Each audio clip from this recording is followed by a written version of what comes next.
Sunshine daydreamer, walking in the tall trees, going where the wind goes, blooming like a red rose. Come on over, sweet lady. Hi, I'm Bob Weir. I'll be playing with Rat Dog at Bonnaroo, and you ought to be there. Having played some of the mothers of all music festivals, how do you go in and approach a festival gig differently than what a regular show is? Well, for a regular show, most of our audience is well familiar with what we do. We have a fairly large repertoire, and we try to mix things up for them. For a show like Bonnaroo, we're going to try to, hit them with stuff that's a little more accessible, like stuff they might have heard on the radio, or stuff with hooks in it, rather than experimental stuff. Though we'll do a little of that too, because otherwise it's not a gig for us. But we're going to try to bear in mind that a great many of the kids out there don't know that much about what we're up to, and so we're going to try to lead them in a little bit.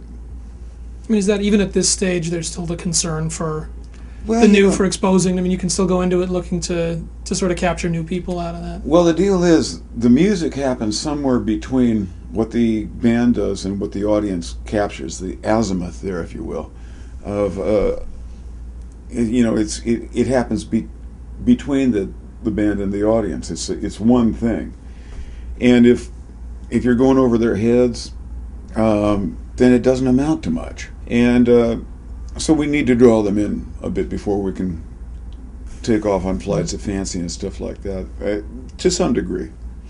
And how different is it? How just the experience of it, playing to a festival crowd than playing to fans who are there specifically to see you? The major difference for us is that we don't get a full 3 or 4 hours to play.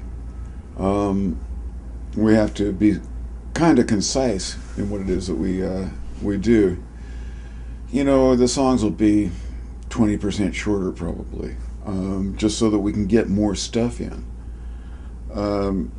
We can cover more bases, because it has to be satisfying for us too, so we have to sort of get around all the bases in order to score, and that's what we're up to. How do you still at this stage challenge yourself as a player? I mean, this many years of this many shows, what do you draw on to still push yourself? Well, like I said earlier, we have a pretty large repertoire. We're starting to push 200 tunes in our book, and it takes us a while to work through that till we start getting back around to doing some of the tunes that we'll do. Most tunes maybe 2, sometimes 3 times on a tour, but most of them maybe twice, and a lot of them just once. And so every time you get to that tune, it's your last crack at it for a while. And I'm speaking for the whole band with this regard, and so we really give it all we've got, and we try to reinterpret it and see it with fresh eyes, because we don't have last night's rendition fresh in our heads anyway. So the situation is such that it almost forces a new look at a tune by the time it comes back around in rotation. And so the challenge is sort of built into the way we do things.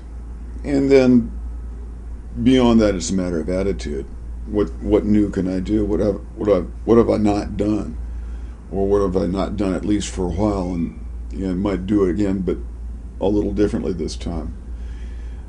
Like I say, it's pretty inherent in what we do, and the idea is to make it fun and challenging every time around. And that's from both continually changing up songs, and within that, changing up approach or arrangement within the songs. I mean, there's sort of all parts are moving. Yeah. For what it's worth, oftentimes we don't remember exactly how we did it last time anyways. Too far back in the foggy distant past. And so we've got nothing to go with but our notions of how it's going to go this time. And come to consensus on that through the tune. What do you think the biggest misconception about the Dead is at this point? What do you think the biggest misunderstanding of that project is? There are two of them. One, that we were the godfathers of jam music, when in fact, you go back to Count Basie, Duke Ellington, Fletcher Henderson. Those guys, they had a pretty good handle on it back when. We made it electric. Different. Our book is different, but the approach is exactly the same. You state a theme and take it for a little walk in the woods. And then the other popular misconception is that we're some sort of demigods or gurus or something like that. Particularly Jerry Garcia, that used to drive him nuts. That folks revered him as such when he wasn't. He was just a guy. He was good at music, real good at music.